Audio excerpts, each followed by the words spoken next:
નમસ્કાર દર્શક મિત્રો, એચડી ન્યૂઝમાં આપનું હાર્દિક સ્વાગત છે। હું છું આપની સાથે આરડી વાઘેલા। જોઈએ આજના મુખ્ય સમાચાર। અંકલેશ્વરમાં પિતાએ 12 વર્ષની બાળકી પર આચર્યું દુષ્કર્મ, પોલીસે નરાધમ પિતાની કરી ધરપકડ। અંકલેશ્વરમાં સગા બાપે પોતાની 12 વર્ષની બાળકીને દુષ્કર્મનો ભોગ બનાવી 1.5 માસનો ગર્ભવતી કરી દેતા બાળકીને ભરૂચની હોસ્પિટલમાં સારવાર હેઠળ ખસેડવામાં આવી છે, જ્યારે પોલીસે નરાધમ બાપની ધરપકડ કરી જેલ ભેગો કર્યો છે। અંકલેશ્વર વિસ્તારમાં એક પરિવાર રોજગારી અર્થે આવી ભાડાના મકાનમાં વસવાટ કરી રોજગારી મેળવતું અને આ દંપતીએ 12 વર્ષની બાળકી હતી।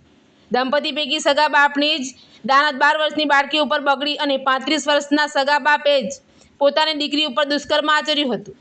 સગીર બાળકીને અચાનક પેટમાં દુખાવો પડતા તેને હોસ્પિટલ ખાતે ખસેડતા બાળકીના પેટમાં ગર્ભ હોવાનો ખુલાસો થતાં બાળકીની પૂછપરછ કરતા તેના પિતાએ તેની સાથે પોતાના જ ઘરમાં ગંભીર પ્રકારનું કૃત્ય કરી તેને ધમકાવતા હોવાનો ખુલાસો થતાં અંકલેશ્વર જીઆઈડીસી પોલીસે ગુનાની ગંભીરતા સમજી તાત્કાલિક નરાધમ પિતાની ધરપકડ કરી તેની સામે બળાત્કાર પોસ્કો સહિતની કલમ હેઠળનો ગુનો દાખલ કરી જેલ ભેગો કરી વધુ તપાસ હાથ ધરી છે।